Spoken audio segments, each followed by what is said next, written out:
लाखेरी गांव में करवा चौथ की रात चांदनी फैली हुई थी, पर मीना के कमरे में अंधेरा और सन्नाटा था। करवा चौथ, सब खुश है और मैं डर में डूबी हूँ। हरिशंकर की मार कभी खत्म नहीं होती। अगर इस साल कुछ बदल जाए, क्या मैं हिम्मत कर पाऊंगी? मीना ने खिड़की से बाहर देखा। गांव हंस रहा था, पर उसके लिए यह केवल अंधेरा और परछाइयों का गांव था। गांव लाखेरी में करवा चौथ की तैयारी चल रही थी। गलियां चांदनी से जगमगा रही थी। महिलाओं के गीत और हंसी का शोर चारों ओर फैला हुआ था। मीना का कमरा शांत और अंधेरा था। सभी हंस रहे हैं और मैं बस देख रही हूँ, इस खुशी में कहीं खोई हुई। ये दिन मेरे लिए डर और पीड़ा का दिन है। मीना, देखो आज करवा चौथ है। चलो हमारे साथ गीत में शामिल हो जाओ। थोड़ी हंसी तो तुम्हें भी चाहिए। हंसना? आज मेरे लिए यह दिन कभी खुशियां नहीं लाया। तुम बस बैठी क्यों हो? देखो हर घर में रोशनी है, हर चेहरा खुश है। तुम भी इसमें शामिल हो जाओ, कुछ राहत मिलेगी। राहत? क्या सच में कोई राहत इस घर में हो सकती है? हरिशंकर की चोटें, उसके शब्द, ये सब मेरे साथ है। मीना खिड़की से बाहर देखती रही। गांव चमक रहा था, गीत और हंसी गूंज रहे थे, लेकिन उसके लिए यह केवल परछाइयों और भय का गांव था। उसकी आंखों में बेचैनी और मन में अजीब सा सन्नाटा था। शाम का अंधेरा कमरे में घिर गया। मीना कमरे के कोने में बैठी थी, हाथ घुटनों पर कसकर रखे, सांसें तेज और अस्थिर। कहाँ छिपी है तू, मेरी बदनसीब? आज तो तेरी हंसी भी मुझे नहीं भाएगी। कितनी चोटें, कितनी पीड़ा, कब तक सहूं मैं? आज तू केवल डरने वाली नहीं, सजा भुगतने वाली भी है। थाली जमीन पर गिरी, खाना चारों ओर बिखर गया। कमरे में हवाएं चलने लगी, पर मीना हिल नहीं रही थी। उसकी आंखों में डर और गुस्सा दोनों झलक रहे थे। अब और नहीं, मुझे अब डरने की आदत नहीं। तू समझती है कि मैं कौन हूँ? मैं तेरा भाग्य हूँ।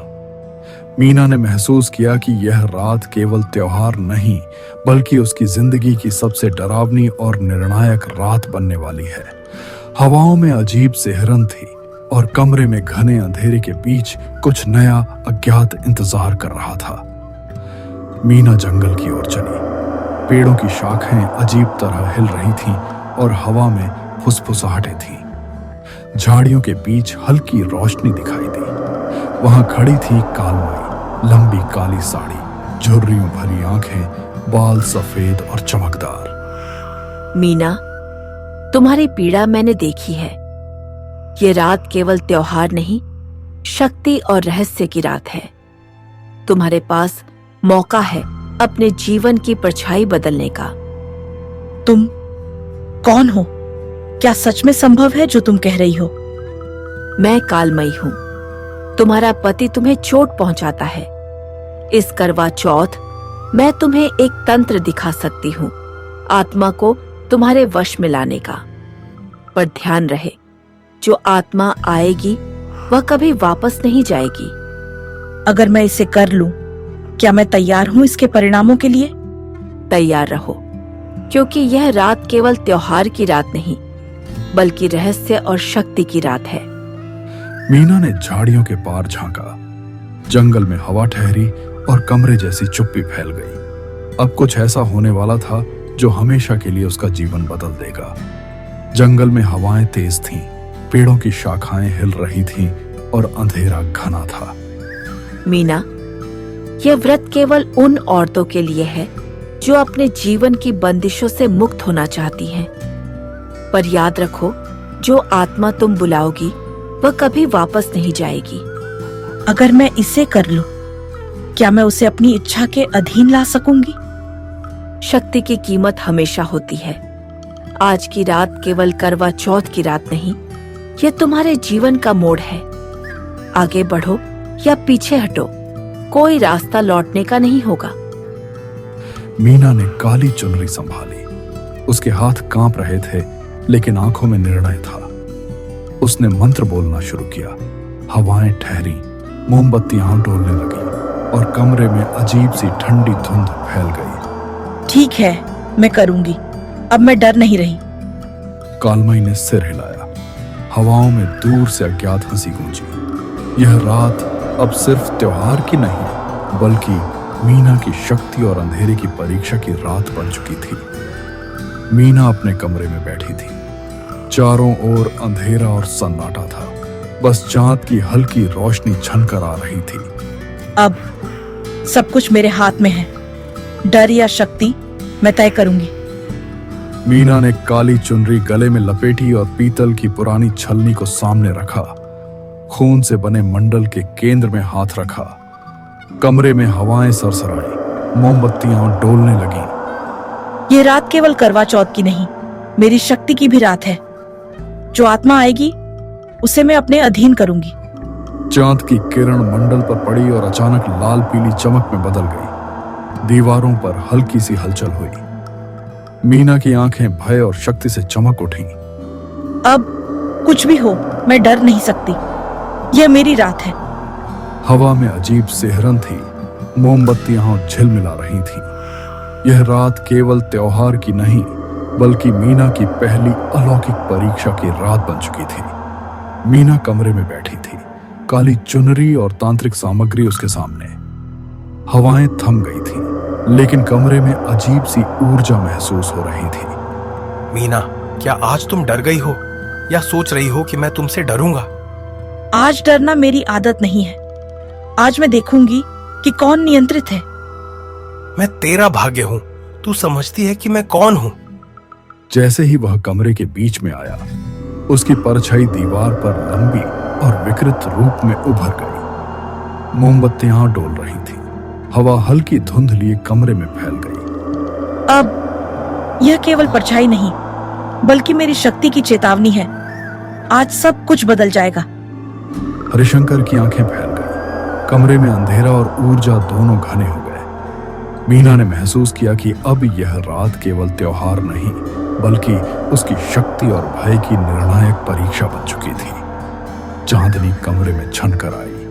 मीना ने छलनी उठाई और चांद की किरणों को उसमें देखा। अब देखूंगी किसकी शक्ति अधिक है, मेरी या उसकी।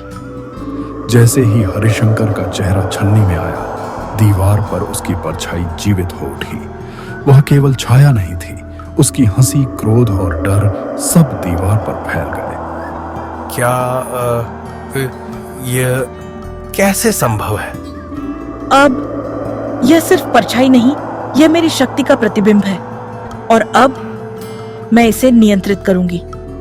परछाई धीरे धीरे उसके इशारे पर हिलने लगी। कमरे की हवाएं तेज हुई, मोमबत्तियां डोलने लगीं। मीना ने महसूस किया कि अब उसका डर और उसकी शक्ति दोनों एक ही जगह से नियंत्रित हो रहे थे। यह रात केवल करवा चौथ नहीं, बल्कि मीना की पहली अलौकिक विजय की रात बन चुकी थी। चांदनी अब कमरे में पूरी तरह फैल चुकी थी। मीना ने मंत्र पढ़ना जारी रखा और परछाई दीवार पर हिलती रही। मीना, यह क्या हो रहा है? मेरी परछाई, मेरा डर। अब सब तुम्हारे कर्मों का फल देखो। यह केवल शुरुआत है। परछाई अचानक हरिशंकर पर झपटी। उसके हाथ और गला उस काली छाया ने पकड़ लिया। वह चीखता रहा, लेकिन कोई मदद नहीं आई। नहीं, मुझे छोड़ो। तुमने जितना दर्द दिया, अब तुम उसका सामना करोगे। कुछ ही समय में हरिशंकर जमीन पर गिर पड़ा। परछाई उसके शरीर के ऊपर हिल रही थी और कमरे में हवा ठहरी। मीना ने महसूस किया, अब केवल परछाई ही जीवित नहीं थी, बल्कि उसकी शक्ति भी जिंदा थी।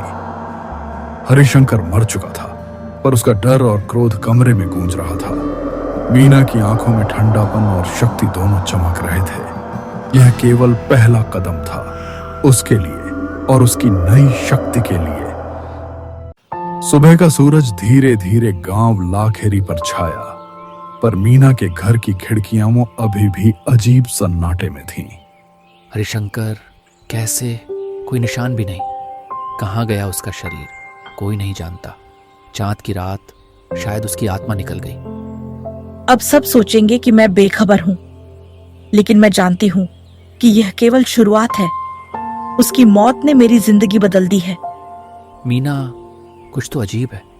उसकी आंखों में आज ठंडापन है और पीछे कमरे में, क्या वह सच में अकेली थी? मीना खिड़की से बाहर देख रही थी। गांव का शोर उसे सुनाई दे रहा था, तो उसके लिए यह केवल अजीब सन्नाटा और भय की गूंज थी। उसकी आंखों में नई शक्ति और ठंडापन झलक रहा था। गांव वाले अजीब घटनाओं और रहस्यमय मौत की चर्चा में उलझे थे। मीना अब अकेली नहीं थी, पर उसकी शक्ति और डर अब गांव के लिए अज्ञात रहस्य बन चुके थे। हरिशंकर की मौत के बाद मीना अब अकेली थी। घर में सन्नाटा था, लेकिन कहीं कहीं अजीब आवाजें कानों में गूंज रही थीं। अब मैं आजाद हूँ, लेकिन यह आवाजें, यह अजीब हलचल, क्या मैं सच में मुक्ति पा चुकी हूँ? कभी कभी उसे हंसी सुनाई देती, कभी रोने की आवाज, कभी कदमों की आहट। वह जानती थी कि परछाई अब उसके पीछे है। तुम अब भी मेरे साथ हो, हरिशंकर की आत्मा या कुछ और? हर कमरे में हल्की सी ठंडी हवा चलती और परछाई कभी दीवार पर, कभी फर्श पर दिखाई देती। मीना की आंखों में डर और शक्ति का मिश्रण था। मैं अब डरूंगी नहीं, चाहे वह आत्मा हो या परछाई, मैं इसका सामना करूंगी। मीना की आजादी अधूरी थी। परछाई उसके पीछे थी, उसकी शक्ति उसके भीतर, और घर अब केवल शांतिपूर्ण नहीं, बल्कि रहस्यमयी और भयावह जगह बन चुका था। मीना अपने कमरे में बैठी थी। हवाएं धीरे धीरे चल रही थीं, पर हर कोने में अजीब सिहरन महसूस हो रही थी। मीना, मैंने तुझे पहले ही चेताया था, आत्माएं बदले के बाद मुक्त नहीं होती। वे अपने मालिक की तलाश करती हैं, और अब तुम्हारे घर में जो शक्ति जागी है, उसे नियंत्रित करना तुम्हारे हाथ में नहीं है। तो इसका मतलब ये कि अब यह केवल हरिशंकर की आत्मा नहीं है, ये कुछ और है जो मेरे साथ है? हाँ, अब वह सिर्फ आत्मा नहीं, तुम्हारे कर्मों और भय की प्रतिध्वनि बन चुकी है। उसकी शक्ति तुम्हारे भीतर भी है और बाहर भी। मीना ने महसूस किया कि हवाएं तेज हो गई हैं। कमरे की परछाइयां अलग अलग दिशाओं में फैल रही थीं। दीवारों पर हल्की सी धुंध और अजीब चमक उठी। तो अब मैं इसे रोकूं या नियंत्रित करूंगी, चाहे कुछ भी हो। कालमई चली गई, पर उसकी चेतावनी अब भी कमरे में गूंज रही थी।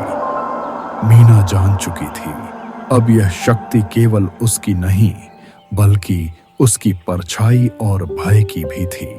मीना अब जान चुकी थी कि वह हरिशंकर से केवल बदला नहीं ले चुकी, बल्कि उसके कर्मों और भय की शक्ति को भी अपने अंदर समेट चुकी थी।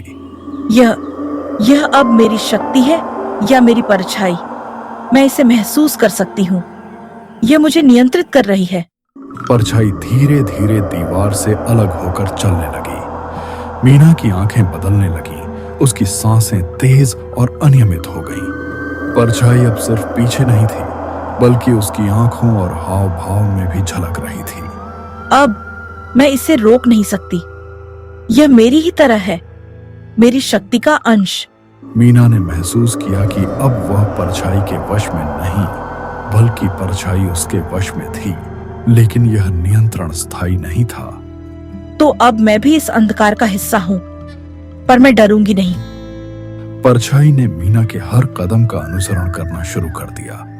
अब यह केवल बदला नहीं था, बल्कि वास्तविक आतंक का आरंभ था, जो हर साल करवा चौथ की रात लौटने वाला था। मीना और कालमई मंदिर में खड़ी थी। हवाएं शांत थीं, लेकिन कमरे में अजीब सी ऊर्जा महसूस हो रही थी। मीना, अब केवल यह अंतिम पूजा ही उस आत्मा को रोक सकती है, लेकिन याद रखो, वह अब केवल तुम्हारा पति नहीं, तुम्हारे भाग्य की शक्ति बन चुकी है। ठीक है, चाहे कुछ भी हो, मैं इसे नियंत्रित करूंगी या अंत तक लड़ूंगी। मीना ने काली चुनरी और पीतल की छलनी के साथ मंत्र पढ़ना शुरू किया। परछाई मंदिर में हवा के साथ घूम रही थी। दीवारों और फर्श पर अजीब छायाएं बन रही थी। अब तुम मेरी शक्ति से नहीं डरोगे, यह अंतिम पूजा है और आज मैं निर्णय लूंगी। परछाई धीरे धीरे मीना की ओर बढ़ी। अचानक वह आत्मा कहने लगी, अब मैं तेरा पति नहीं, तेरा भाग्य हूँ। तो अब मैं इसे स्वीकार करती हूँ। इसे नियंत्रित करूं या समझूं, यह मेरी जिम्मेदारी है। आत्मा मीना के शरीर में समा गई। हवाएं थम गई, मोमबत्तियां शांत हो गईं। अब यह केवल अंतिम पूजा नहीं थी, बल्कि मीना और उसकी शक्ति का मिलन बन चुका था। सुबह का सूरज धीरे धीरे गांव लाखेरी पर फैल रहा था। मंदिर की सीढ़ियों पर मीना बैठी थी, शांत और मुस्कुराती हुई। देखो मीना कुछ अलग सा है, उसका चेहरा और पीछे दीवार पर। क्या वह जीवित है? सिंदूर है उसके माथे पर, लेकिन वह मुस्कुरा रही है और पीछे की परछाई वह अब भी हिल रही है।